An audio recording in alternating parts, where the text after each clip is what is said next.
Izjemna dela akademskega kiparja in akademika Draga Tršarja, od monumentalnega javnega kiparstva do male plastike, lahko najdemo v vseh preglednih publikacijah slovenske likovne umetnosti 20. stoletja, prepoznaven pa je tudi po delih v številnih drugih likovnih medijih. Tale projekt je bil skupni projekt praktično vseh galerij, muzejev, ki se ukvarjajo v Sloveniji z likovno dejavnostjo, kajti Drago Tršar je imel leta 2017 je slavil visok življenjski jubilej, 90-letnico, in takrat je na iniciativo Moderne galerije v Ljubljani prišlo do skupnega sestanka, kjer smo se dogovorili, da bi v vseh inštitucijah predstavili njegov res izjemno bogat in širok likovni opus, od kiparstva, po čemer je najbolj znan, pa tudi določenih del risb, slik, predvsem risb na japonskem papirju, kar so predstavili kolegi v Murski Soboti. Postavitev v galeriji Božidar Jakac kot zadnja v nizu obsega preplet del iz vseh ustvarjalnih obdobij po izboru avtorja, pri čemer se postavitev v 6 sobah razstavišča galerije osredotoča na plastiko manjših formatov v bronu, mavcu in keramiki. Začeli smo seveda spodaj z najstarejšimi prvimi skulpturami, torej skulpturami, ki jih je naredil potem, ko je končal specialko in pa študij v Ljubljani.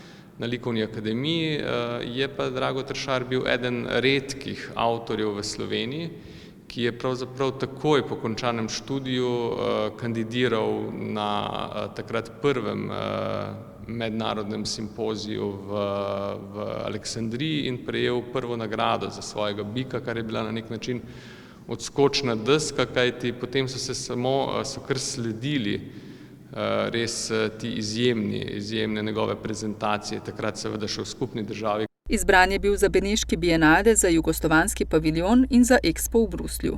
Kot lahko bi rekli mogoče celo češnja na torti, pa je bila leta 1967 velika predstavitev svetovnega kiparstva v galeriji Peggy Guggenheim v New Yorku, kjer so tudi vključili dela Draga Tršarja. Tršar je bil pravzaprav takrat v New Yorku predstavljen točno s temle delom, ki je tukaj na moji desni strani.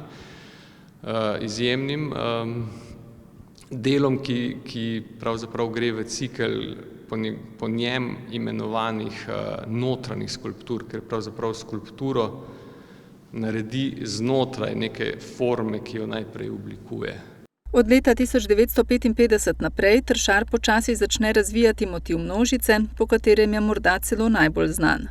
Kulminira ta množica seveda leta 1975 šele z postavitvijo takrat največjega kipa v takratni državi na današnjem trgu Revolucije nasproti državnega parlamenta v Ljubljani. Ampak natečaj za ta spomenik pa se je odvil leta 1961, torej kar precej prej. Drago Tršar je zmagal, takrat je že razvijal te množice. S temi množicami je potem zmagal tudi na Expo v Bruslju in bil deležen odkupa za precej znan park skulptur v Evropi blizu Antwerpna, kjer ta skulptura stoji še danes. In takrat je razvil celo serijo skulptur množice. Potem smo nadaljevali v tem zgornjem prostoru, ga predstavili s keramiko, s katero se tudi ves čas praktično ukvarja, lahko bi rekli po zgledu Picassa, ki je bil eden njegovih pomembnih vplivnih ljudi sveta umetnosti, ljudi, ki so vplivali na njegov opus. Nadaljujemo s to sobano, kjer se zdaj nahajamo, s temi notranjimi skulpturami, in pa zaključimo razstavo z njegovimi portreti pomembnih Slovencev, pomembnih kulturnih delavcev Slovenije. Tršarjeva likovna govorica je pri portretiranju namreč zelo prepoznavna. In tudi kar nekaj teh javnih skulptur stoji po Sloveniji, denimo skulpture 4 slovenskim impresionistom v Ljubljani, pa cela serija skulptur v Murski Soboti. Tako da se nam je zdelo pomembno, da če ga že poznamo po tej množici, da na nek način predstavimo tudi te individualce, ki vedno množico tvorijo. Torej, če imamo v sosednji sobi, ne vem, nekje okrog 20 portretov, ta 20-terica spet tvori neko množico, ampak drugačno množico ljudi z imenom in priimkom. Razstava je v novih prostorih na ogled do 8. septembra.